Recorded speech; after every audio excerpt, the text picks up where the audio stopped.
Bismillahirrahmanirrahim. Assalamualaikum warahmatullahi wabarakatuh.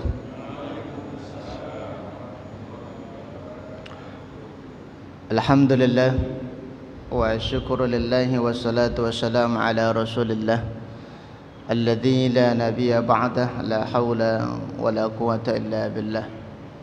Allahumma la ilma lana illa ma 'allamtana innaka antal alimul hakim.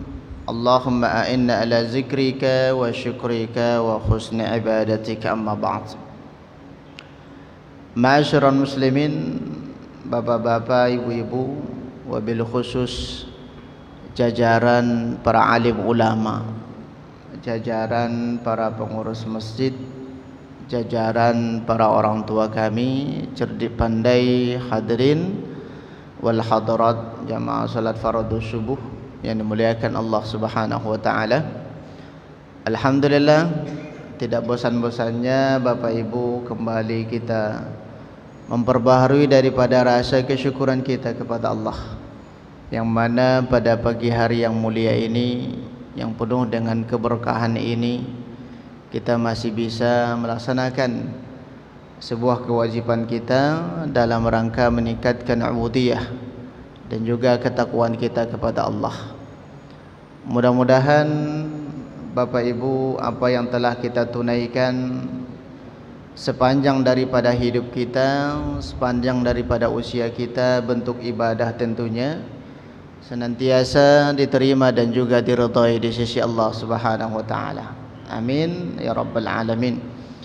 Kemudian salawat beriringkan salam kita haturkan ke junjungan kita, yakni Rasulullah sallallahu alaihi wasallam, yang berlafazkan Allahumma salli ala sayyidina Muhammad wa ala ali Muhammad. Assalamu alayka ya Rasulullah. Bapak Ibu yang dimuliakan Allah, benar apa yang disampaikan oleh Rasulullah sallallahu alaihi wasallam, az-zamanu taduru kahiyatihi yawma khalaqas samawati wal ardh. Zaman itu berlalu sebagaimana ketentuan daripada Allah. Dapat hari berganti pekan, berganti bulan, berganti tahun, tidak terasa. Ya, Bapak Ibu, usia kita sudah termakan oleh waktu. Tidak terasa sudah berlalu 3 atau 4 tahun ini, Ustaz Ali dah. Tidak terasa. Ternyata kembali Allah persuakan kita di masjid yang insyaAllah dimuliakan dan juga diberkahi oleh Allah Subhanahu wa ta'ala. Maka sebuah keistimewaan bagi kita semua, terkhusus Bapak Ibu yang masih bisa berdiam diri di masjid yang kita cintai ini, ya, sembari kita berniat untuk i'tikaf. I'tikaf itu maknanya berdiam diri sejenak di salah satu rumahnya Allah Subhanahu wa taala. Maka apa kata Rasulullah sallallahu alaihi wasallam? Innal malaikata yusalluna ala ahadikum madamati fi salatin. Sesungguhnya ada sekelompok malaikat, ya, yang ditugaskan oleh Allah, yang mana malaikat ini tugasnya cuma satu. Apa tugasnya? Mendoakan daripada hamba-hamba Allah selama mereka masih berada di dalam masjid. Kalau kita sudah keluar dari masjid ini, Pak, tidak termasuk didoakan lagi oleh malaikat. Khusus orang yang duduk di dalam masjid. Nah, kalau tidak muat lagi, baru di teras masjid itu. Kalau masih muat, yang di teras masjid itu tidak terhitung. Nah, ya, maka apa doa yang dibacakan oleh malaikat? Allahumma ghafir lahu, Allahumma arhamhu, Allahumma ghafir lahu, Allahumma arhamhu. Diulang-ulang. Ya Allah, berikan ampunanmu kepada mereka. Ya Allah, turunkan kasih sayangmu kepada mereka. Berikan ampunanmu kepada mereka, turunkan kasih sayangmu kepada mereka. Itu saja, Pak, diulang-ulang oleh malaikat. Sampai kapan? Sampai kita keluar dari masjid. Nah, maka dari situ tidak ada yang namanya dosa permanen, Pak. Tidak ada dosa permanen itu. Kadangkala dosa itu Allah gugurkan karena bentuk ibadah yang kita tunaikan. Kadangkala dosa itu Allah gugurkan karena kita sabar terhadap apa bentuk daripada ujian yang Allah berikan di dalam kehidupan kita. Ujian tentang kekurangan harta, kekurangan anak, kekurangan kesehatan dan lain sebagainya. Terkadang kita ya salah memahami apa yang Allah berikan kepada kita, Pak. Mungkin ada orang tua kita di sini sudah bertahun-tahun asam uratnya tidak sembuh-sembuh, Pak. Tidak sembuh-sembuh asam uratnya, bangkit lagi, sembuh lagi, bangkit lagi, sembuh lagi itu. Terkadang hampir hati kita mengeluh. Mengeluhnya gimana? Ya Allah, ini sudah bertahun-tahun lah penyakit ini. Sudah pulang pergi ke Malaka, ke tempat yang lain, ternyata belum disembuhkan Allah. Kita salah memahami. Terkadang apa yang Allah berikan di dalam kehidupan kita, Bapak Ibu, bentuk penyakit, bentuk hal-hal yang lain, itu adalah ujian. Nah, apa kata Rasulullah? As-sabaru ala ma asabaka fahuwa sadaqah. Engkau sabar terhadap apa yang engkau derita, wahai umatku, maka itu adalah bahagian daripada kebaikan. Maka apa yang disampaikan oleh Ali ibn Abu Thalib, aku kalau dalam satu pekan tidak ada masalah hidup yang Allah berikan kepadaku, aku sangat merasakan sedih yang luar biasa. Kenapa Ali merasakan sedih? Berarti Ali itu minta masalah, Ali itu minta penyakit. Itu berbeda halnya dengan kita, minta disembuhkan penyakitnya. Terus apa perbedaannya? Kalau saya terkena penyakit, saya sabar itu dengan perantaraan Allah, dengan perantaraan daripada itu penyakit. Dengan itulah cara Allah untuk menggugurkan dosa-dosa kita. Apa? Berarti syukurin, satu sisi disyukurin, ya di sisi yang lain kita tetap berikhtiar untuk berobat itu. Ya Allah, aku tahu betul ini adalah penyakit datang dari Engkau, dan yang maha memberikan kesembuhan itu adalah Engkau. Kita sabar, Pak. Maka Allah gugurkan daripada dosa-dosa kita. Kita duduk di majelis, kita duduk di masjid, Allah gugurkan daripada dosa-dosa kita. Nantinya Bapak Ibu, itu Allah akan review. Apa itu review? Memperlihatkan kembali terhadap ibadah-ibadah yang sudah kita tunaikan itu. Ya, maka terkadang ada orang tua kita di akhir kehidupannya senyum dia, Pak. Lagi sakaratul maut memancarkan aura senyum. Ini kok bahagia betul ini orang.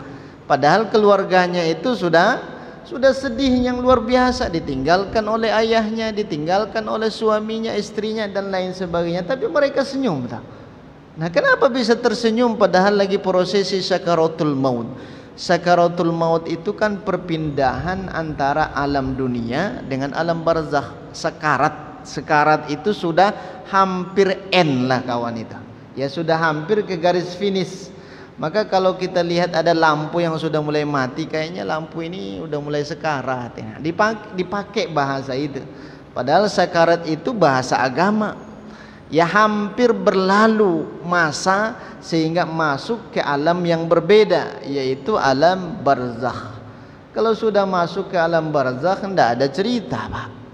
Bainahuma barzakhun la yabghiyan. Di antara kehidupan daripada dunia dan kehidupan alam barzakh, yang mana itu adalah bentuk pemisah.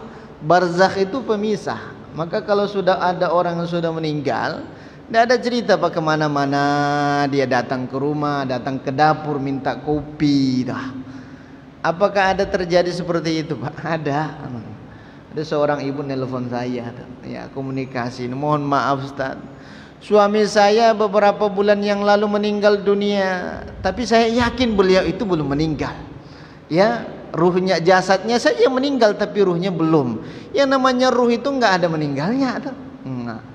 Terus apa tandanya, wahai ibu? Setiap saya ke dapur, duduk nongkrong di situ, suami saya minta dibuatin kopi. Terus ibu buatin kopinya. Kalau ibu buatin kopinya nggak akan diminum itu kopi, sayang, Pak, mubazir itu. Kalau diminum itu lebih parah lagi dah. Itu siapa yang minum itu? Nah, siapa yang minum? Terus apakah memang betul-betul ada seperti itu mendatangi daripada rumah suaminya, istrinya? Ya dalam satu sisi ada, Pak. Tapi itu bukan ruh secara hakikat. Karena ruh itu sudah dibentengi oleh Allah, tidak bisa lagi berpindah ke alam dunia, tidak bisa berpindah lagi, alamnya sudah berbeda. Terus itu siapa? Itu namanya jin qarin. Jin qarin itu apa? Jin pendamping. Kemana-mana kita jin qarin itu ikut. Kita ke pasar Bincen ikut jin qarinnya tuh.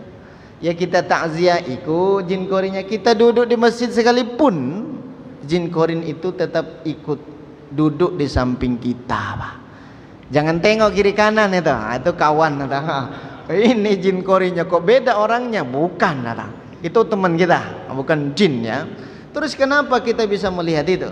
Itu bukan kita yang melihat daripada jin itu, tapi karena jin yang ada di dalam tubuh kita, jin dengan jin berkomunikasi. Maka kalau bapak-bapak sering melihat alam-alam gaib, berarti bapak banyak jinnya. Banyak jinnya yang duduk di mata kita sehingga bisa melihat temannya yang lain. Maka kalau kita sering melihat seperti itu, banyak-banyak istighfar, banyak-banyak baca Quran itu sehingga jauh. Maka kalau anak yang indigo itu bukan sebuah kelebihan. Indigo itu bukan sebuah kelebihan itu.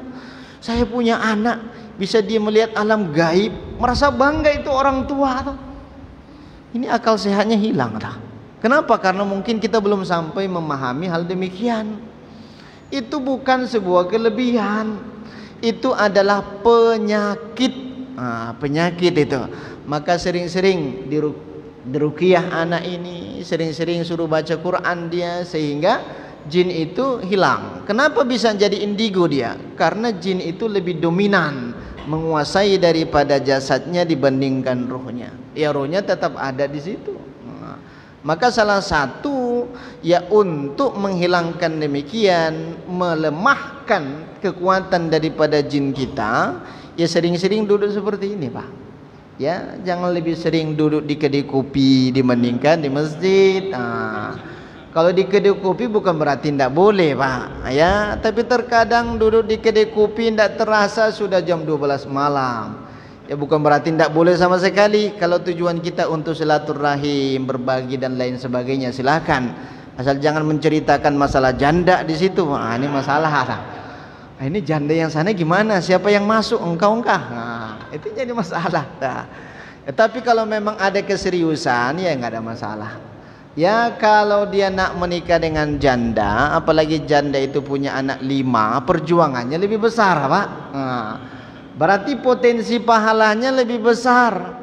Bukan hanya maknya saja yang diselamatkan, anaknya juga ikut terselamatkan. Maka yang tua-tua silakanlah maju lebih dahulu. Jangan yang muda-mudahan seperti Ustaz Pak Imam kita, takutnya maju dia lebih dahulu.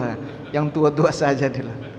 Tapi Bapak Ibu jamaah salat subuh yang dimuliakan Allah Subhanahu wa taala, maka duduk di dalam majelis itu sebuah keistimewaan. Salah satu di antaranya, bukan satu itu saja kesempurnaan. Salah satu di antaranya kata Nabi, kita dapat doa ya daripada malaikat untuk dosa kita digugurkan Allah. Allahumma ghafir lahu, Allahumma rahamhu.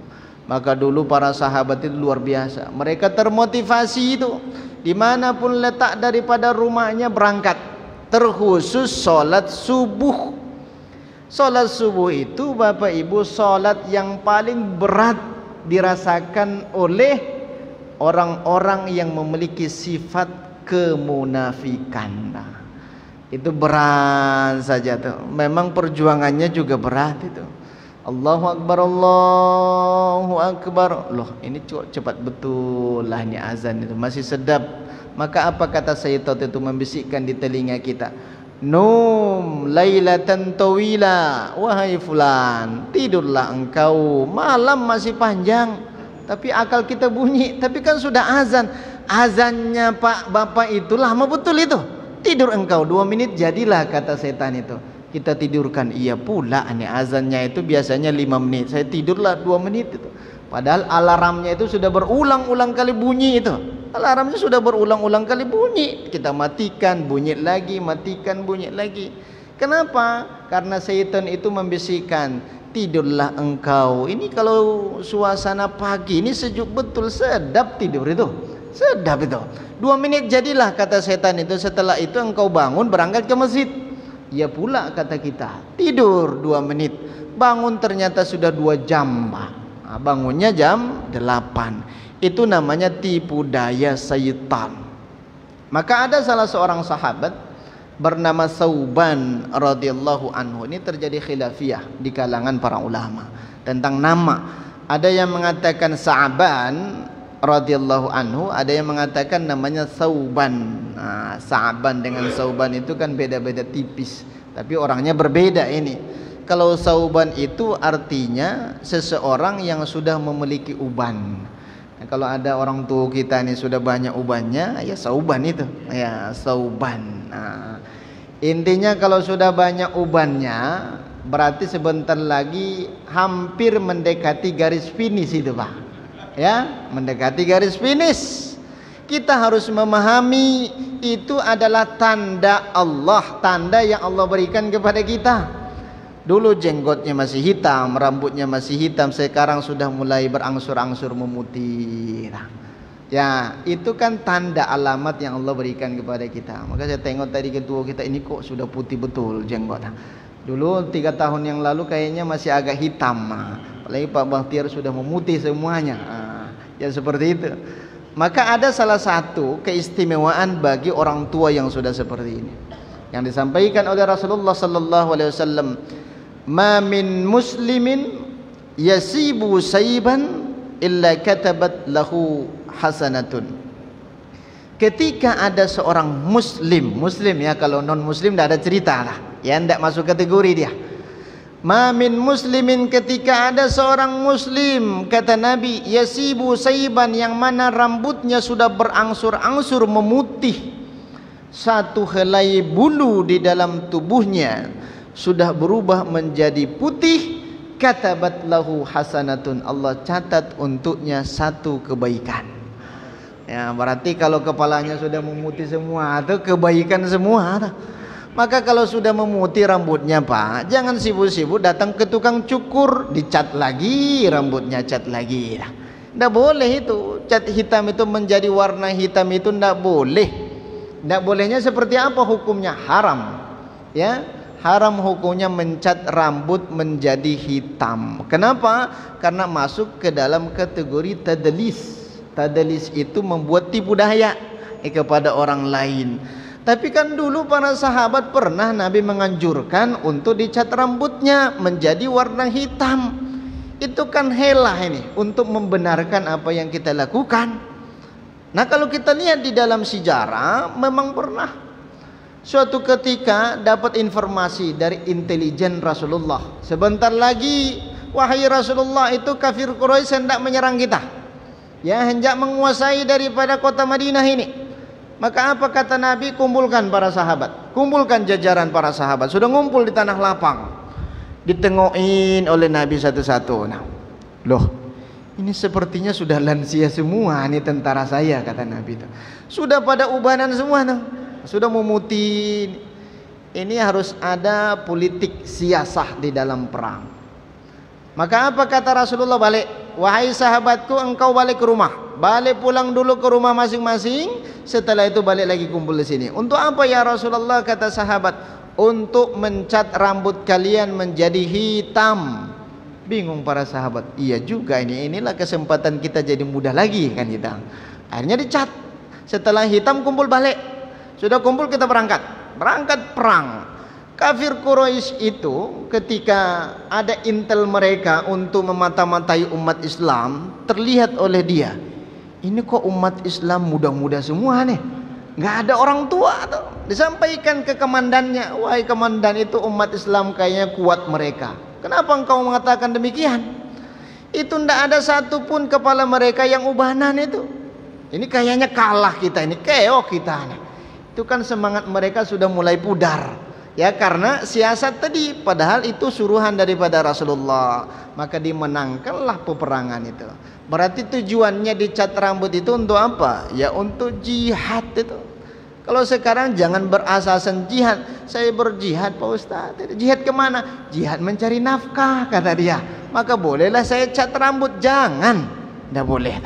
Ya, jangankan dicat Pak, dicabut saja ndak boleh itu. Ya, dulu kalau orang-orang tua kita udah tua, ya namanya orang tua kan sudah tua ya. Katal rambutnya minta dicabut, rambutnya itu ubannya tuh. Ya sering tuh. Dulu nenek saya tuh, wah cucu ambilkan dulu 2 biji padi dah. Saya bingung tuh. Itu biji padi untuk apa? Ternyata fungsinya untuk mencabut uban. Dicabut, uban saya cabutin itu. Sekarang tidak lagi lah, ya. Karena disampaikan ada salah seorang sahabat mengadu kepada Nabi, ya Rasulullah, ini rambutku itu sudah mulai memutih, gatal betul ini rambut itu. Apakah boleh aku cabut? Maka apa kata Rasulullah? Barang siapa yang menginginkan cahaya rambutnya Allah hilangkan di hari kiamat, cahaya rambutnya Allah redupkan nanti di hari kiamat, maka cabutlah ubanmu. Itu kan sindiran yang luar biasa. Berarti nanti itu bisa memancarkan cahaya nanti di hari kiamat. Yang jelas uban itu kita berniat, ya Allah, aku ternyata sudah ubanan, sudah tua, sebentar lagi akan menghampiri yang namanya garis finish dan lain sebagainya. Maka dapat kita memanfaatkan dengan sebaik-baiknya Bapak Ibu sisa-sisa daripada kehidupan kita. Maka terkhusus ini bagi bapak-bapak yang sudah hampir ke garis finish ya, 70 tahun. Jangan kita terlalu pede Pak. Pedenya gimana? Masih panjang usia kita, jangan. Sedangkan yang muda saja seperti kami itu disikat malaikat juga tuh. Tidak memandang usia tuh. Nah, apalagi yang tua. Kalau sudah mulai memutih, ya, kita manfaatkanlah semaksimal mungkin ya jatah hidup kita untuk kebaikan. Nongkrong di luar, berbicara masalah kebaikan, gak ada masalah. Karena majelis itu tidak melihat tempat. Ya, walaupun majelis itu ada namanya majelis ilmu, ada namanya majelis catur, ada namanya majelis domino, ada namanya majelis yang lain, tergantung kita menyikapi daripada majelis itu, ya. Tapi kalau majelis berkumpul walaupun di luar sana tapi kita membahas tentang masalah kebaikan, itu juga termasuk majelis ilmu tuh. Turun malaikat rahmatnya mendatangi ya, ataupun memberikan keberkahan yang Allah titipkan kepada para malaikat untuk diberikan kepada kita. Tapi Bapak Ibu yang dimuliakan Allah Subhanahu wa taala, salah seorang sahabat tadi bernama Thauban. Yang jelas jangan dicat lagi ya Pak. Kalau sudah dicat hitam, sudah tumbuh lagi uban itu jangan diulang lagi ya. Yang sudah terlanjur ya berbanyak-banyaklah kita beristighfar kepada Allah. Banyak ya.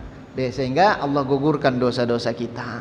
Nah, Thauban ini agak sedikit unik Pak. Ya, uniknya di mana? Setiap kali sholat, wabil khusus sholat subuh, beliau itu sudah memboking tempatnya. Bukan dikarenakan ada kipas angin di situ Pak, ya, bukan dikarenakan ada AC. Terkadang kan ada AC, ini tempat saya kata dia, bukan. Thauban itu lebih memilih tempat yang paling pojok, yang sebelah kanan sana, sebelah kanan. Nah, di saf yang pertama ini Pak, tidak ada bookingan di sini.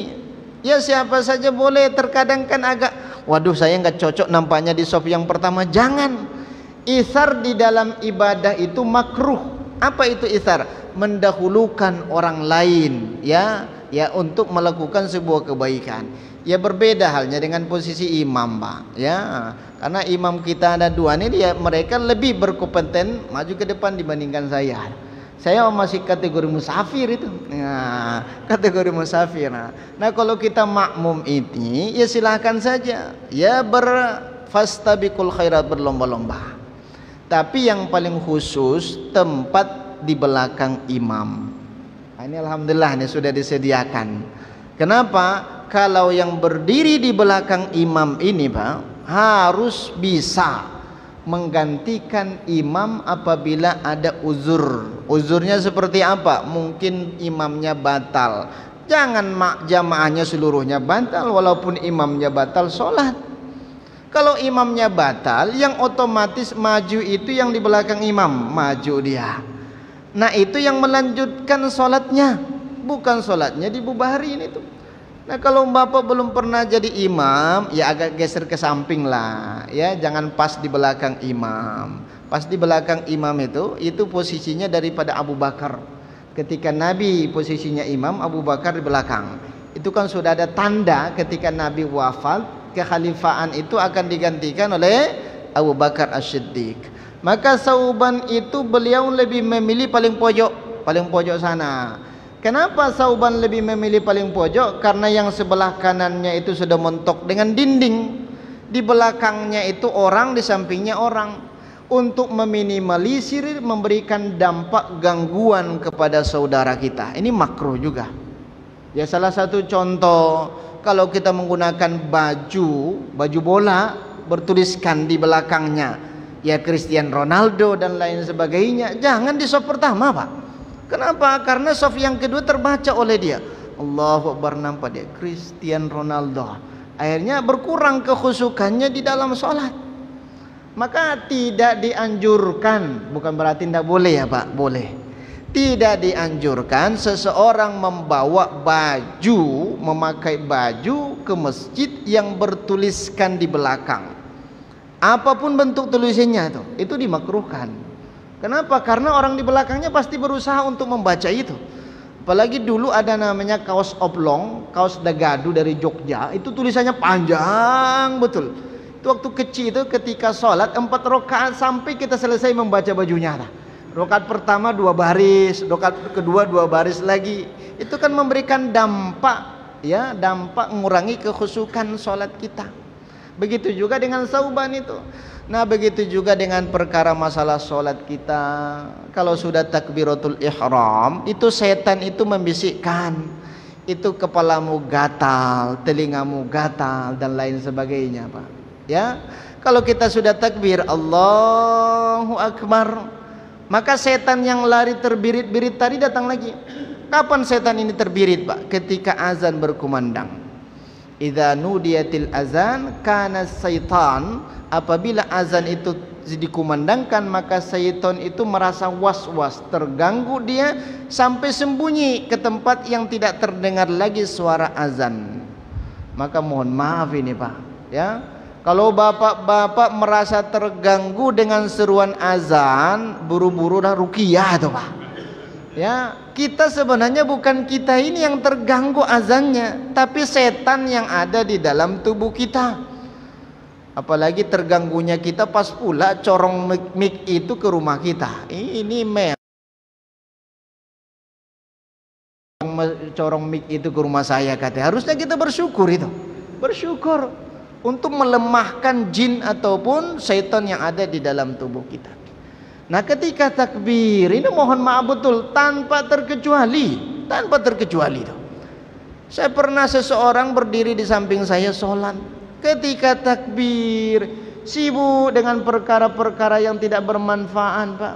Apa perkara yang tidak bermanfaat? Memperbaiki baju, meluruskan jenggot. Yang paling sering luruskan jenggot itu. Allahu Akbar. Disitulah kesempatan dia meluruskan jenggot. Apa salahnya sebelum sholat dirapikan semua tuh, rapikan. Takbir sudah tuh. Sampaikan oleh para ulama kita, baik ya ulama-ulama Saudi, Mesir dan lain sebagainya. Satu gerakan di luar sholat mengurangi kesempurnaan daripada sholatnya. Tidak melihat siapapun dia tuh. Satu gerakan. Tapi kalau itu dibutuhkan betul, mungkin ada yang sesuatu yang urgent segala macam, ya boleh itu. Tapi jangan percuma-cuma begitu saja kita menambahkan gerakan-gerakan di dalam sholat. Berkurang kesempurnaannya, Pak, berkurang tuh. Nah, seperti itu. Maka Sauban itu memilih sebelah kanan paling pojok. Suatu ketika Rasulullah SAW masuk ke masjid, ternyata sahabat ini masih ada. Besok dia masuk ke masjid, sahabat itu masih ada. Keesokan lagi tidak ada lagi dah. Sauban itu sudah tidak ada tuh. Maka apa kata Rasulullah? Bilal, tangguhkan untuk mengumandangkan iqamah. Jangan engkau iqamah dulu.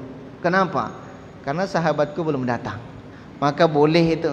Ada waktunya, alhamdulillah kita ada nih. Antara azan dengan iqamah itu kurang lebih 10 menit. Yang jadi masalah, Pak, jangan sampai setengah jam. Itu berkurang jemaah kita pindah ke masjid yang lain. 10 menit itu hal yang wajar. Memberikan kesempatan kepada yang lain untuk dapat sholat di masjid. Ya, sholat apa dia? Sholat sunnah, qobaliyah dan lain sebagainya. Nah, Thauban itu suatu ketika Nabi melihat tangguhkan. Itu sahabatku belum datang, kata Nabi. Berlalu sudah 10 menit, 15 menit. Maka apa kata Nabi? Nampaknya belum ada tanda-tanda sahabat ini datang. Udah, iqomahkan saja sholat, kata Rasulullah. Diiqomahkan. Nah, itu tandanya iqomah itu bahwasanya sholat sunnah qobliyah sudah tidak ada lagi, Pak. Tidak ada lagi. Jangan kita ngeyel, Pak. Ini yang jadi masalah terkadang di masjid. Sudah ditengok di sini. Ya, ranteksnya itu kan sudah ada alarm di situ. 1 menit lagi untuk iqomah. Allahu Akbar, kata dia. Disempatkan pula sholat sunnah qobliyah ini, mohon maaf dia. Mohon maaf. Maka kita pengurus masjid kalau sudah saatnya iqomah, iqomahkan saja. Terus orang itu biarkan saja itu. Biarkan. Kalau iqomah sudah dikumandangkan, sama ada sholat sunnahnya sudah sempurna ataupun tidak, wajib dibatalkan. Wajib batalkan, jangan disempurnakan itu. Kenapa? Karena sudah diiqomahkan sholat itu. Nah, terkait daripada Thauban itu, maka setelah selesai sholat, ya sudah kita berkunjung ke rumahnya. Kenapa sahabat ini tidak datang? Ini sesekali bisa kita contoh juga, tapi kan agak berat. Ini teman-teman yang dari jamaah tablik ini yang luar biasa mengunjungi. Nah, kalau di Dumai sering juga itu datang ke rumah. Mohon maaf Pak, Bang, kita ke masjid ya. Saya pikir, ini kayaknya bapak ini nggak nampak saya di masjid. Datang ke rumah ada. Pas ada pengajian, nah kita memberikan tas. Oh, ini ternyata yang kami ajak itu kan. Tapi Bapak Ibu yang dimuliakan Allah, maka Rasulullah dengan para sahabat berangkat ke rumah daripada sahabat ini. Assalamualaikum. Waalaikumsalam. Ternyata yang membuka pintunya itu adalah istrinya, zaujatuhu, istri daripada Thauban. Nabi ketika itu kaget. Wahai ibu, di mana sahabatku yang bernama Thauban? Siapa dia? Maka apa kata ibu ini? Ya Rasulullah, beliau itu adalah suamiku. Zaujun li, berarti suamiku. Terus di mana dia? Kenapa dia tidak ada sholat?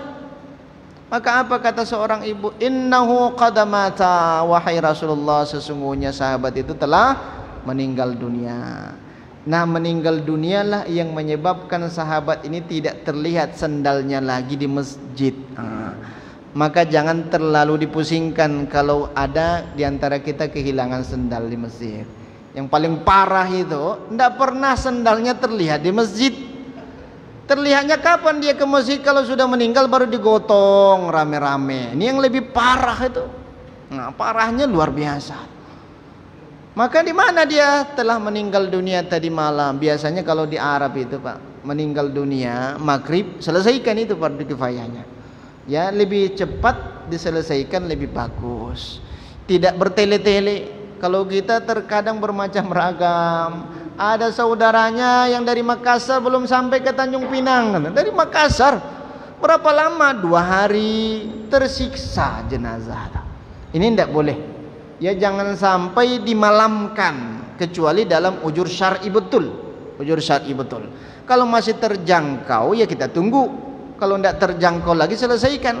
Tidak ada manfaatnya seorang anak melihat terakhir kalinya wajah ibunya. Nah, kemarin ada yang meninggal orang tua kita di Dumai itu. Sudah hendak dimakamkan, apa kata keluarga itu? Silakan keluarganya yang mau melihat mukanya terakhir, muka atoknya, muka neneknya. Saya bilang, untuk apa? Udah, selesaikan itu. Kita selesaikan. Karena saya bagian dari keluarga juga, kita selesaikan. Nah, ini selesaikan. Tidak ada manfaatnya buat terlihat wajah ibu kita terakhir kali. Tidak ada itu. Manfaatnya apa? Manfaatnya kita doakan dia. Kita doakan dia, kita beribadah, bersedekah mengatasnamakan dia. Itu yang dianjurkan. Kalau melihat wajahnya itu terkadang diviralkan lagi, Pak. Tidak boleh yang meninggal itu di foto-foto tuh, hilang aura cahaya mukanya. Jangan diizinkan itu, Pak.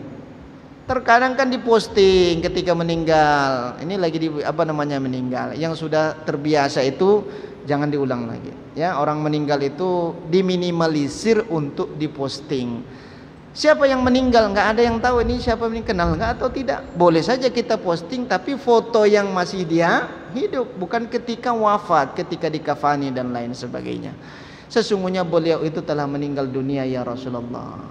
Maka ada sesuatu yang aneh. Satu di antaranya yang disampaikan oleh sahabat ini, lima la ab'adu baiti minal masjid. Nah, inilah salah satu tanda yang disampaikan oleh Nabi, Bapak Ibu. Setiap ibadah yang kita lakukan ada ganjaran pahalanya, Pak. Ada itu. Nabi yang menyampaikan. Tapi terkadang pahala itu tidak nampak. Ya, bukan terkadang, memang tidak nampak itu pahala itu. Tapi dampak di dalam kehidupan kita itu terasa. Sebesar apapun masalah itu kita lewati semudah itu, karena kita dekat dengan Allah. Terkadang jarang sholat, masalah kecil itu luar biasa, itu permasalahan rumah tangga dan lain sebagainya tuh. Apalagi sekarang, Pak. Nah, ini kalau kita singgung sedikit, banyak istri-istri sekarang yang menggugat suaminya. Tapi tidak termasuk ini suami-suami di sini, tidak termasuk. Ya, kenapa? Karena tidak terlepas daripada handphone. Untuk apa handphone itu dimiringkan, Pak? Kenapa dimiringkan? Main skater, main judi online. Jangan, itu sesuatu yang diharamkan. Sesuatu yang diharamkan. Maka Allah nampakkan kepada sahabat ini langkah yang ia tempuh dari rumah ke masjid, beberapa pahalanya. Maka apa kata beliau di akhir kehidupannya? Ya Allah, seandainya lebih jauh lagi rumahku dari masjid, ya otomatis pahalanya lebih banyak lagi Allah berikan kepadaku. Ya Allah, seandainya lebih jauh lagi rumahku ke masjid, itu otomatis pahalaku lebih banyak lagi daripada apa yang aku peroleh pada saat ini. Berarti lebih jauh rumahnya ke masjid itu lebih banyak pahalanya. Lebih dekat rumahnya ke masjid lebih sedikit pahalanya nih, Pak. Ya, tapi dalam hal melangkahkan kaki ke masjid. Tapi dalam hal yang lebih duluan ke masjid, ini beda cerita lagi pahalanya. Lebih dahulu lagi nih Pak Ali. Tapi kalau perkara langkah itu kalah dia dengan kita. Apalagi yang tinggalnya di Dumai, berapa langkah ke sini. Luar biasa, 10 jam. Nah, maka bapak-bapak terkhusus kita nih, kaum bapak ini, kalau azan berkumandang, usahakan betul sholatnya di masjid ini. Ya, kita makmurkan ke masjid. Kalau bukan kita, siapa lagi yang memakmurkan? Nggak mungkin datang dari Kijang Kencana, dari mana segala macam ke sini sholat. Nah, kita yang memakmurkan itu. Kita yakin betul apapun bentuk daripada ibadah yang kita tunaikan, sekecil apapun ia, pasti Allah berikan ganjaran pahalanya. Kapan terlihat itu? Nanti ketika sakarat, bukan ketika mati, Pak. Ketika lagi proses kematian, maka kenapa terkadang saudara-saudara kita yang di Palestina, di Syria tersenyum dia, padahal sudah mati syahid. Karena Allah nampakkan, bukan Allah masukkan ke dalam surga, ya itu keliru. Tapi Allah masukkan ke taman-taman surga. Karena surga itu masih disegel, belum ada yang masuk ke dalam surga. Itu janji Allah sampai terjadi hari kiamat, barulah Nabi beserta umatnya lebih dahulu masuk ke dalam surga. Umat Nabi Adam itu lewat itu. Umat Nabi Musa itu lewat. Yang lebih utama itu adalah umatnya Rasulullah kita, yang lebih diprioritaskan. Berarti kita mendapatkan tiket PIP ini, PIV ini, lebih dahulu masuk dibandingkan umat yang lain, walaupun usia kita lebih singkat dibandingkan umat-umat yang lain. Berarti ini yang perlu kita pahami bersama. Apapun bentuk ibadah yang kita tunaikan, kita lakukan, kebijakan-kebijakan yang baik kita lakukan, pasti Allah berikan ganjaran pahala kepada kita. Tapi bapak-bapak yang dimuliakan Allah, ini suruh jam berapa ini Pak Ali? Takutnya sampai zuhur pula. Ya, masih lama. Baik, ada kurang lebih 10 menit lagi, mungkin ada komunikasi ataupun diskusi yang lain segala macam. Ini terkait daripada alarm. Ini terjadi perdebatan jamaah kalau di daerah Dumai sana. Mudah-mudahan kalau di sini tidak jauh berbeda sih ya. Nah, di sini tidak seperti itu. Ya, yang berkaitan daripada iqamah, salat sunnah qabliyah. Seperti halnya ada Qais Jaddus Sa'id, beliau itu tidak pernah meninggalkan salat sunnah qabliyah. Salat sunnah qabliyah itu Pak boleh diqadha setelah selesai sholat subuh. Itu ittifaq, bukan ikhtilaf dia, bukan ijma'. Kalau ikhtilaf itu perbedaan, kalau ijma' itu mayoritas, kalau ittifaq kesepakatan. Ittifaq di kalangan para ulama, kesepakatan para ulama bahwasanya sholat sunnah qabliyah subuh itu boleh diqadha. Boleh diqadha. namanya ada Qais Jaddus Sa'id, beliau agak sedikit telat Pak. Maka kalau azan iqamah sudah berkumandang, kita masih 1 rakaat, batalkan sholatnya. Bagaimana cara membatalkannya? Ada 2 versi para ulama yang mengatakan yang pertama adalah membatalkan sholat itu dengan salam, walaupun sholatnya belum sempurna. Rakaat yang kedua, Allahu Akbar, kata Bilal, ya sudah salam saja, Assalamualaikum, Assalamualaikum, selesai itu. Tapi masih 1 rakaat Ustaz, iya biarkan 1 rakaat. Yang kedua, ya ulama-ulama Hanafiyah berpandangan kenapa harus ditutup dengan salam, padahal sholatnya belum sempurna. Kalau dia sudah sholat 1 rakaat, iqamah berkumandang, tinggal turunkan tangannya masuk ke shaf. Ini alarm kita sudah ada kesepakatan itu. Jangan kita tunda-tunda untuk iqamah karena menunggu 1 orang. Siapapun iya, ya iqamahkan saja Pak, tanpa terkecuali, walaupun yang tinggal di samping situ. Datang dia tersisa 1 menit lagi, Allahu Akbar, qomat saja ada, qomat ada. Ya karena sudah ada alarm, perbedaannya tidak ada. Ya, kenapa? Kapan kesempatan kita untuk sholat? Nah, Qais Jaddus Sa'id dia masuk ke masjid Nabawi, ternyata Bilal sudah iqamah, Allahu Akbar, asyhadu an la ilaha illallah. Sedih. Ini kesedihan yang luar biasa dirasakan sahabat ini. Kenapa dia sedih Pak? Karena tidak sempat sholat sunnah qobaliyah. Kita, saudara kita di luar sana, ya jangankan sholat sunnah, sholat fardu saja lantaklah di situ kata dia. Ini luar biasa ini. Kalau ada pemahaman yang seperti itu, kesedihan yang luar biasa. Maka beliau itu membuat sebuah kebijakan dalam dirinya, keputusan. Nanti kalau sudah selesai sholat subuh, saya akan sholat. Assalamualaikum warahmatullahi, assalamualaikum warahmatullahi, selesai sholat. Maka sahabat ini berangsur-angsur dia mundur ke belakang. Dia sholat, usolli sunnatan qabaliyatas subuhi rak'ataini qada'an lillahi ta'ala. Sengaja aku sholat sunnah qabaliyah subuh 2 rakaat mengqadha karena Allah Ta'ala. Qadha itu maknanya ibadah yang ditunaikan sudah habis masa waktunya. Terus kapan masa waktu qabaliyah subuh? Ya ketika sholat subuh, bukan sampai terbitnya matahari itu. Kalau dia sudah sholat subuh, qadanya, qabaliyahnya itu sudah habis, berakhir sudah waktunya, berakhir waktunya itu. Ya, maka sahabat ini sholat. Tertujulah pandangan para jamaah, para sahabat yang lain. Ini Qais kenapa ini? Ini sholat apa ini? Ba'diyah subuh itu tidak ada Pak. Ya, jangan kita mandai-mandai terlalu rajin. Saya sholat sunnah ba'diyah sajalah. Inilah namanya bid'ah itu. Ya, mengada-ngada, menambah-nambah dalam ibadah itu. Nah, sahabat ini setelah salam dia berpindah. Allahu Akbar. Terfokus para sahabat melihat itu. Mereka kadukan kepada Nabi. Ya Rasulullah, ini Qais yusalli salatas sunnatan ba'diyatas subuhi. Pas dilihat oleh Nabi, iya juga. Dipanggil itu. Ya Qais ta'al. Wahai sahabatku, kamu ke sini, kata Nabi. Ma hataini rak'ataini ya Qais. Engkau sholat sunnah apa ini yang 2 rakaat? Aku tidak pernah mencontohkan kepada kalian, kata Nabi. Sholat sunnah apa ini ba'diyah subuh ini? Maka apa kata Qais? Ya Rasulullah, inni lam usalli qabaliyatas subhi fa ana aqadaha. Wahai Rasulullah, tadi saya tidak sempat lah sholat sunnah qabaliyah subuh, keburu iqamah. Maka aku berinisiatif untuk mengqadha daripada sholat itu. Maka apa respon daripada Nabi ketika mendengarkan jawaban dari sahabat ini? Fasakata Rasulullah. Ketika itu Nabi mendiamkan apa yang dilakukan oleh sahabat.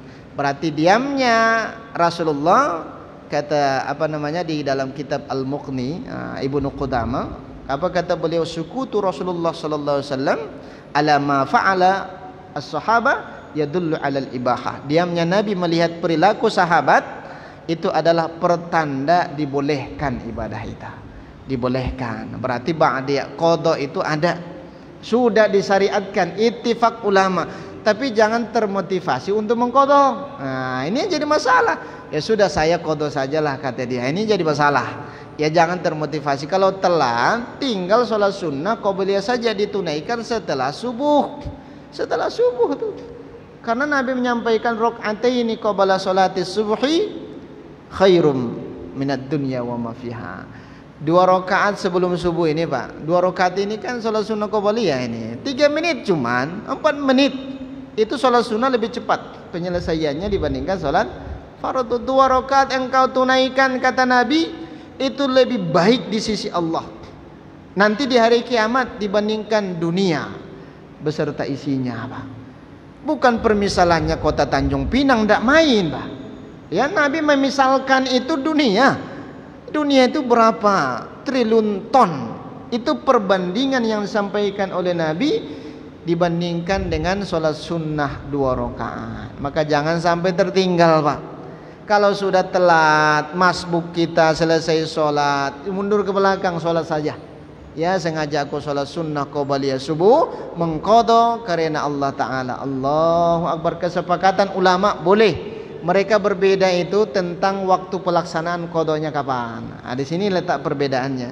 Kalau ulama-ulama Hanafiyah ketika masuk waktu syuruk dulu baru qadha qobliyah. Kalau ulama-ulama Syafi'iyah setelah salam sudah boleh langsung qadha qobliyahnya. Ya seperti itu.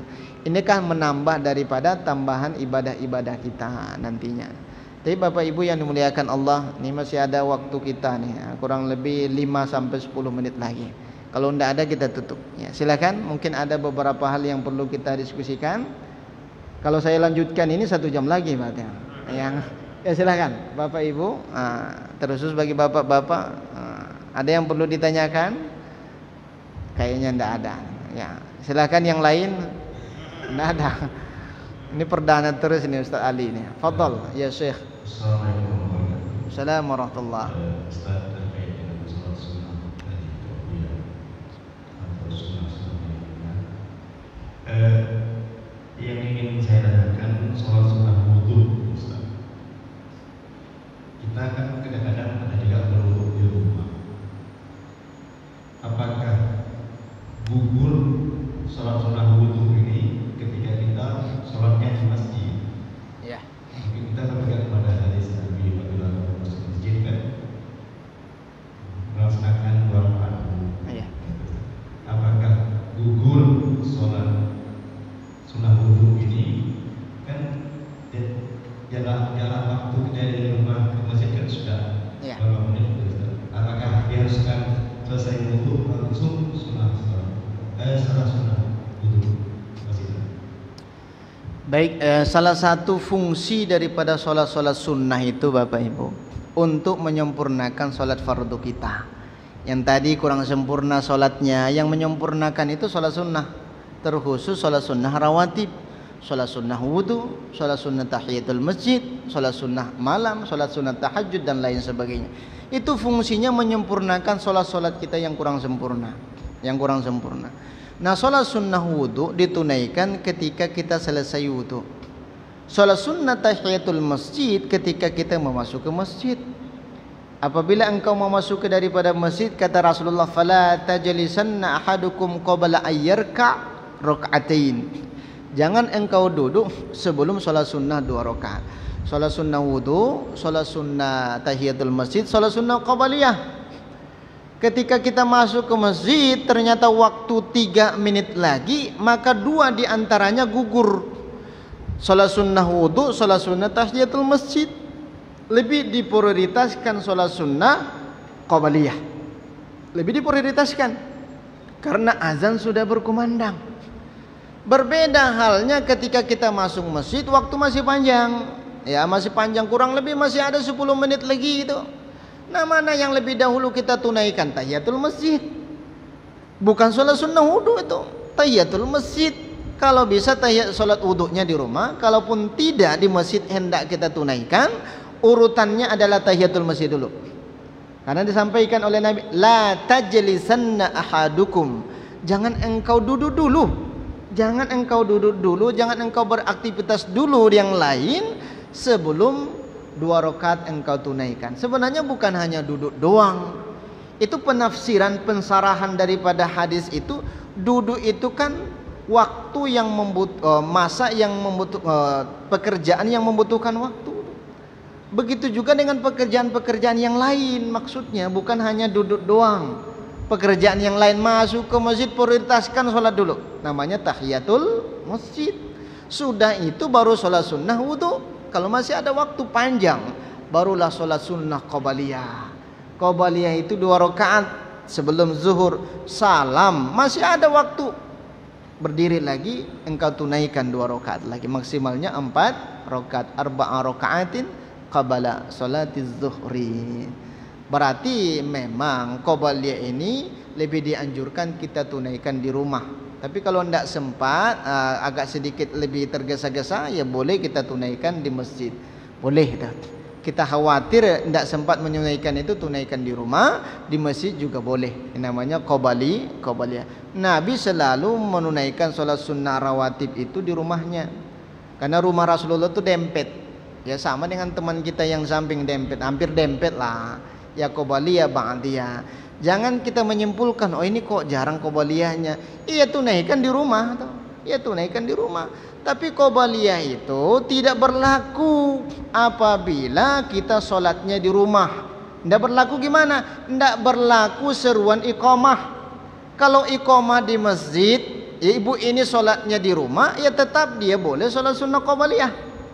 Tidak pengaruh dengan iqamahnya dari masjid. Yang dibatalkan sholatnya itu apabila qabaliyahnya ditunaikan di masjid. Jangan sampai ada orang rumah kita, istri kita sholat di rumah, baru sholat sunnah qabaliyah Allahu Akbar 1 rakaat, Allahu Akbar, jangan kita batalkan. Dek, itu sudah iqamah, tidak boleh lagi qabaliyah. Boleh. Kalau di rumah yang nggak boleh itu di masjid. Kenapa tidak boleh? Karena lebih diprioritaskan untuk sholat fardu. Nah qabaliyah tadi nanti qadha. Ya setelah itu bukan hanya qabaliyah subuh saja yang boleh diqadha.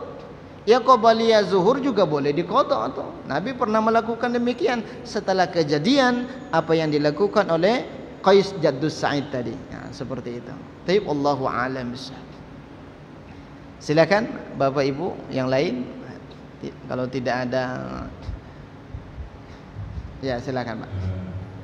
Nyambung Ustaz, sholat dari masjid. Ya. Dan lainnya di masjid itu sedang ada kajian majelis ilmu. Apakah kita langsung duduk atau kita sholat dari masjid? Baik, disampaikan ini berdasarkan sebuah hadis sahih. Ya. Idza tawaddaa ahadukum fa ahsinul wudu'a. Apabila engkau sedang berwudu, maka sempurnakan wudumu, kata Nabi. Setelah berwudu fayasir, maka berjalanlah ke masjid, berlalulah ke masjid. Ketika engkau berada di masjid, itu dikategorikan seperti halnya orang yang menunaikan salat sunnah. Itu.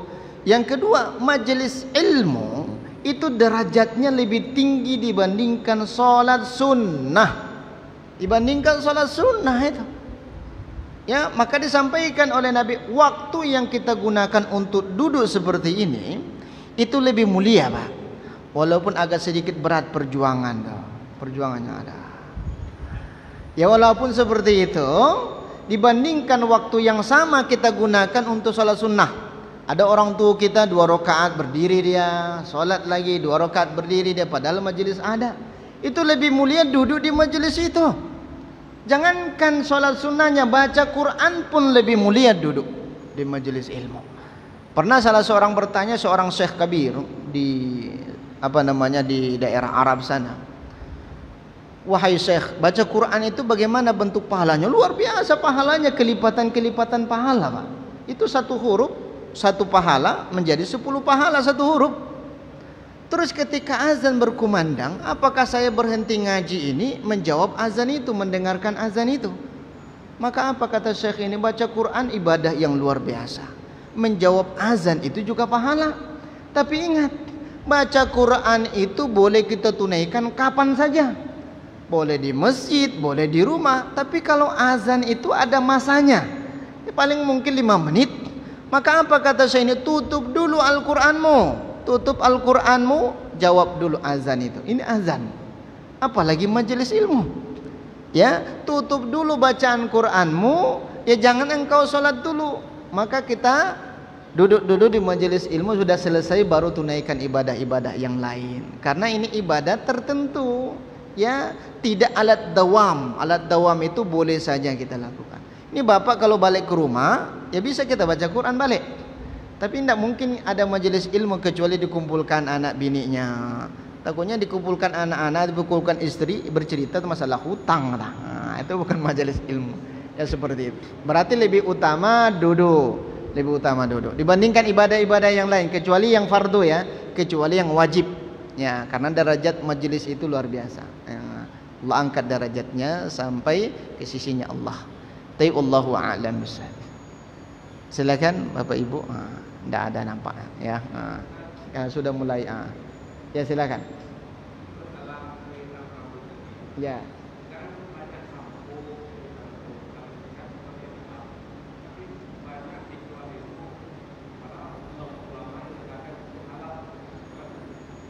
Baik. Ya. Sampo itu fungsinya itu bukan menghitamkan rambut yang sudah putih. Kalau menghitamkan rambut yang sudah putih itu tidak sampo namanya, itu cat. Itu cat itu. Ini sampo ini kata dia. Padahal udah ada mencat rambut warna hitam dibeli oleh dia. Ini kan saya anggap aja sampo. Tidak seperti itu pemahamannya. Sampo itu tujuannya untuk membersihkan rambut kita. Itu ibadah juga. Kenapa? Karena kalau ketombenya tidak ada lagi, kita sholat tidak garuk kepala lagi. Coba kalau ketombean garuk lagi ketika sholat, kan seperti itu. Jangankan ya menyampuk rambut, menyisir rambut saja itu ibadah, Pak. Man lahu sya'run falyukrimuhu. Ini penjelasannya panjang. Barang siapa yang memiliki rambut, maka rapikan rambut itu, muliakan rambut itu. Bagaimana cara memuliakannya? Merawatnya. Bagaimana cara merawatnya? Pakai sampo. Sampo itu merawat rambut kita, tapi jangan bertujuan untuk menghitamkan uban. Ini yang jadi masalah atas. Tapi kan saya kira mereknya Sunsilk Pak Ustadz, rupanya cat rambut. Itu ngeyel itu. Padahal udah ada di situ. Ini cat warna ini, warna ini, warna ini. Yang tidak boleh itu ya sudah ittifaq adalah warna hitam. Ya itu sama sekali tidak boleh. Tidak ada celah kita untuk membolehkan mencat rambut itu. Ya. Kenapa? Karena menghilangkan keberkahan di kepala kita, Pak. Ya. Kalau sudah banyak uban kan pahala semua, luar biasa. Maka kalau perkara masalah uban itu ya kita yang muda-muda ini kalah dengan yang tua-tua. Kalau yang tua-tua, karena yang tua-tua sudah mulai beruban dan lain sebagainya. Giginya dulu rapat, sekarang sudah tertinggal 2-3. Tapi jangan sudah giginya sudah ada nggak ada gigi geraham, Pak. Jangan pula doyannya makan kacang, agak aneh tuh. Orang tua makan kacang gigi gerahamnya nggak ada. Itu diemut-emut aja kapan habisnya. Ya seperti itu. Nah, ini beda ya. Nah, kita harus tasawurnya itu berbeda. Dengan sampo, ya misalkan dengan cat rambut. Nah, kalau sampo itu boleh, bahkan dianjurkan karena memuliakan daripada rambut kita, membersihkan daripada diri kita dan lain sebagainya. Tapi wallahu a'lam bishawab. Silakan Pak Ustadz, ada yang perlu ditambahkan? Ya. Baik, Bapak Ibu yang dimuliakan Allah, karena tidak ada lagi yang perlu kita diskusikan pada pagi yang mulia ini. Nah, ini takutnya kalau dilanjutkan itu ya kelebihan dosis. Kalau kelebihan dosis itu pengsan, kelebihan dosis. Maka khawatir ini bapak-bapak pengsan, kita tutup aja langsung ya, biar nggak kelebihan dosis ya. Kita tutup dengan bacaan alhamdulillah, alhamdulillahirabbil alamin, dan doa kafaratul majlis.